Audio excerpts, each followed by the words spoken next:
बहुत समय पहले की बात है। एक छोटे से गांव के किनारे एक घना जंगल था। गांव वाले उस जंगल के पास भी जाने से डरते थे, क्योंकि उन्होंने सुना था कि वहाँ एक भयानक चुड़ैल रहती है, जो अंधेरे में रोशनी के पास आती है और फिर गायब हो जाती है। लेकिन हकीकत वह नहीं थी जो लोगों ने सुन रखी थी। उस गांव में अर्जुन नाम का एक युवक रहता था। वह बाकी लोगों की तरह डरपोक नहीं था। वह अलग सोचता था। उसे जंगल की शांति और प्रकृति से लगाव था।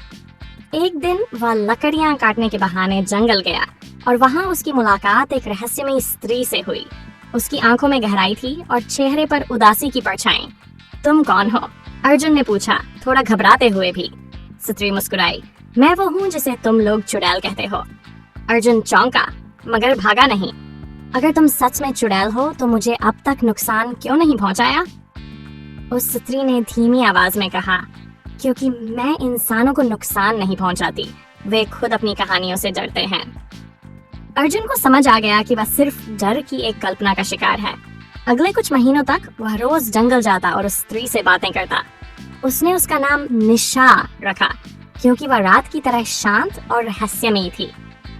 निशा ने उसे पेड़ों से बात करना सिखाया, पक्षियों की भाषा समझने का तरीका बताया और जड़ी बूटियों की पहचान करवाई।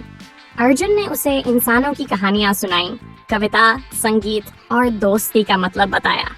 धीरे धीरे उनकी दोस्ती इतनी गहरी हो गई कि निशा भी मुस्कुराने लगी, वो जो सदियों से अकेली थी। लेकिन गांव वालों को जब अर्जुन और चुड़ैल की दोस्ती का पता चला तो वे डर गए। उन्होंने समझा कि अर्जुन पर कोई जादू कर दिया गया है। वे मशालें और हथियार लेकर जंगल की ओर चल पड़े।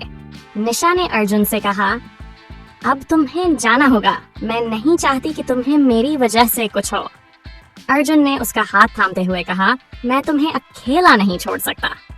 निशा ने अपनी सारी शक्ति इकट्ठा करके एक चमकता हुआ घेरा बनाया और अर्जुन को उसमें से बाहर भेज दिया। जब गांव वाले पहुंचे तो वहां केवल हवा थी, निशा कहीं नहीं थी। लेकिन नई शुरुआत के साथ कुछ वर्षों बाद अर्जुन ने उसी जंगल के पास एक छोटी सी कुटिया बनाई। वह वहां रहने लगा। लोग कहते हैं वह अब भी जंगल में किसी से बातें करता है, जो दिखाई नहीं देती मगर मौजूद होती है। कुछ दोस्तियां इंसान और रूह के बीच होती है,